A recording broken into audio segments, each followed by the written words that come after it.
Channel అందరికీ welcome అన్న. ఈరోజు వచ్చేసి బఫెలో బిజినెస్ పార్ట్ 2 అన్న. ఇది బఫెలో బిజినెస్ పార్ట్ 2లో మనం పార్ట్ 1లో వచ్చేసి పార్ట్ 1లో వచ్చేసి మనము బఫెలో ఎన్ని రకాలు, ఏమేమి బ్రీడ్లు ఉంటాయి, ఎక్కంచెలు తెచ్చుకుంటే మనకి ఎట్లుంటుంది, అవి ఏం చేస్తే మనకు పాలు ఎక్కువ ఇస్తాయి అని కొంచెం తెలుసుకున్నాం. ఇందులో వచ్చేసి బిజినెస్ ఎట్లా స్టార్ట్ చేయాలి, మన దగ్గర ఇన్వెస్ట్మెంట్ ఎంత ఉంటే దాన్ని తగ్గట్టు ఎట్లా స్టార్ట్ చేయాలి, మనకు ఎంత ల్యాండ్ ఉండాలి, ఓన్ ల్యాండ్ ఉండాలా లేదా, ఎట్లా ఎంత మంచిగా ఉంటుందని ఈ బిజినెస్లో తెలుసుకున్నామన్నా. అయితే అందరికీ వెల్కమ్, మన యూట్యూబ్ ఛానల్ అందరికీ. అయితే ఈ బఫెలో బిజినెస్లో మనకి ఎంత ఇన్కమ్ ఉంటే దాని దగ్గర స్టార్ట్ చేసుకోవచ్చు అన్న. ఇప్పుడు ఎట్లా అంటే, ఇప్పుడు సపోజ్ మన దగ్గర 1,00,000 రూపాయలు ఉన్నాయనుకో, 2 బర్రెలను తెచ్చుకోవచ్చు. చిన్నగా పెట్టుకోవాలనుకుంటే కొంచెం బ్రీడ్ తీసుకున్నాం అనుకో అన్న, లోకల్ తీసుకుంటే 2 తీసుకోవచ్చు 1,00,000 రూపాయల. నువ్వు బ్రీడ్ తీసుకుంటే ఒకటే వస్తుంది అన్న. ఇంకా హైబ్రిడ్ తీసుకున్నావు అనుకో, అలా నీకు ఒక్కటి కూడా రాదు, ఇంకా 1,00,000 పైన ఉంటుంది మంచి బ్రీడు. కాకపోతే ఇవి మిల్క్ కూడా అట్లా ఇస్తాయి, మెయింటెనెన్స్ కూడా అట్లా ఉంటుంది. అయితే ఇప్పుడు మనకు మినిమం 1 ఎకరం ల్యాండ్ ఉండాలన్న. ఓన్ ల్యాండ్ అయితే బెస్ట్. ఒకవేళ ఓన్ ల్యాండ్ లేకపోయినా ఎవరన్నా, మనము డైరీ ఫామ్ బిజినెస్ అనేది ఇప్పుడు వేరే పంటలే నీళ్ళు పంట వండియంగానే వాళ్ళకి జాగా దాంట్లో కుదరదు.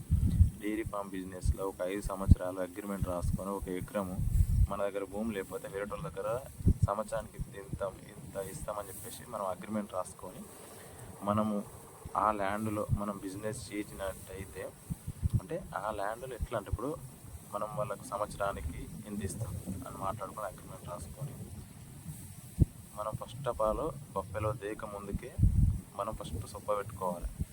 సొప్పల రకాలు వచ్చేసి ఒకటి కో1, కో2, కో3, కో4 ఉంటాయి. కో1 సొప్ప, ఇంకోటి సూపర్ నేపియర్ ఉంటుంది, తర్వాత సూపర్ నేపియర్లో 4G బుల్లెట్ ఉంటుంది, తర్వాత రెడ్ నేపియర్ ఉంటుంది. ఇట్లా మల్టీ రకాల సూపర్ అంటే గడ్డి జాతి మొక్కలు. ఇప్పుడు ఎర్జిల్యూషన్ ఉంటుంది. ఎర్జిల్యూషన్ బర్రెలు తింటాయి, ఆవులు తింటాయి, మేకలు తింటాయి, గొర్రెలు తింటాయి. ఈ సూపర్ నేపియర్ కూడా తింటాయి.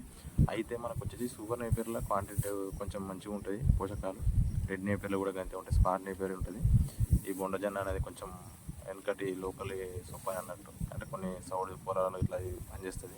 ఇవి కూడా అన్నిట్లలో పనిచేస్తాయి, కానీ కొంచెం దాని తగ్గట్టు కొంచెం ఎరువులు చల్లుకోవాలి ఫస్ట్ స్టార్టింగ్లో. మనం ఏ జాగాలైనా ఎన్నుకున్నారంటే సొప్పలు ఆటోమేటిక్గా ఏం కాదు, వస్తూనే ఉంటాయి. అయితే ఇప్పుడు మీరు వచ్చేసి సూపర్ నేపియర్ గడ్డి పెట్టుకోండి. మీ అందుబాటులో మీకు ఏ ఇత్తనాలు ఉంటాయి, గడ్డి ఇత్తనాలు చల్లుకోండి, లేకపోతే కర్రలే పెట్టుకోండి. ఏదన్నా 1 ఎకరంలో మీరు ఎకరానికి 40 గుంటలు ఉంటాయి. 40 గుంటలలో ఒక 35 గుంటల వరకు, 5 గుంటల జాగా ఇడిచిపెట్టి 35 గుంటల వరకు మీరు గడ్డి పెట్టుకోండి. ఇంకొక 5 గుంటల వరకు మీరు షెడ్డు, అంటే ఇప్పుడు ఇవాళ స్టార్ట్ చేసిన అనుకోన్న, ఇవాళ పోయి ఆయనతో అగ్రిమెంట్ రాసుకొని వచ్చి మీరు 2 days 3 days టైం తీసుకొని మొత్తం పొలాన్ని దున్నిపించి గడ్డి కర్రలు పెడతారా మీ ఇష్టం, ఇత్తులు చల్లుతారా, ఇత్తులు దొరుకుతాయి. అది చల్లిన తర్వాత 2 months అవుతుంది అన్నవి కోతగ్రానికి. ఆ 2 months వరకు మీరు షెడ్ ప్లానింగ్ చేసుకొని ఒక 1 monthలో షెడ్ ప్లానింగ్ చేసి షెడ్ మొత్తం కంప్లీట్ చేసుకోవాలి. షెడ్ ఫస్ట్ మీ దగ్గర ఇన్వెస్ట్మెంట్ ఉంటే, మీరు పెద్ద మొత్తంలో చేస్తా అనుకుంటే, ఒక 10 బర్రెలను తెచ్చి మెయింటైన్ చేస్తా అనుకున్నప్పుడు షెడ్ మంచిగా వేసుకోండి. 1-2 వేసుకున్నప్పుడు చిన్న మీ దగ్గర ఉన్న బడ్జెట్లో చిన్న గుడిసేసి ఉంటే చేసుకున్న కట్టెలతో వెళ్తుంది, ఏం కాదు.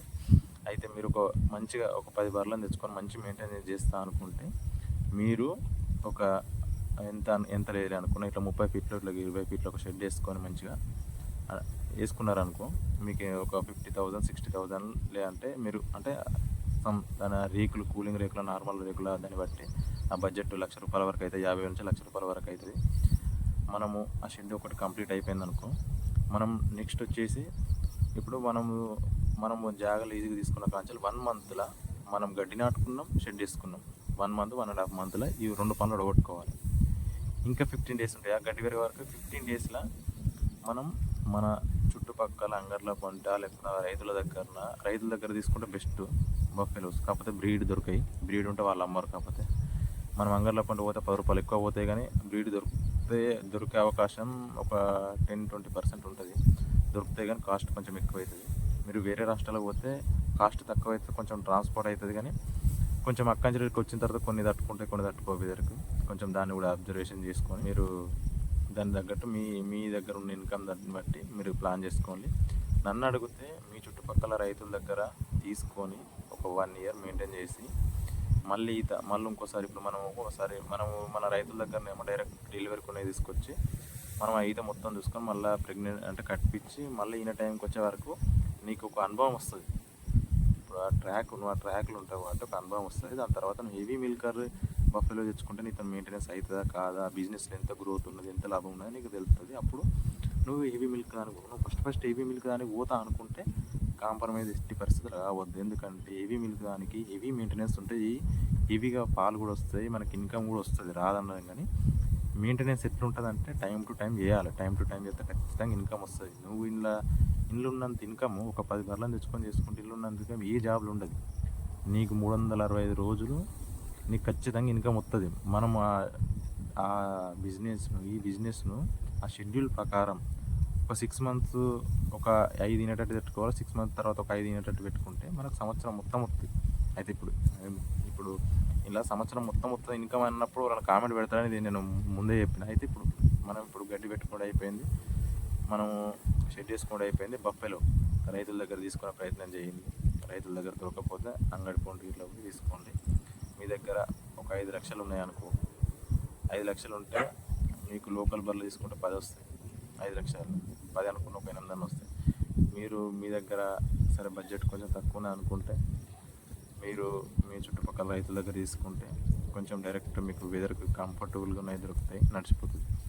అయితే మీరు వేరే రాష్ట్రాంచాలు తెచ్చుకోవాలనుకుంటే ఇన్కమ్ ఉంటుంది, రిస్క్ ఉంటుంది, ఇన్కమ్ ఉంటుంది ఖచ్చితంగా. మీ ఆలోచన, మీకున్న డబ్బులు, మీకున్న సిచ్యువేషన్ బట్టి మీరు ఏదన్నా మీ కంఫర్టబుల్ని బట్టి తీసుకోండి.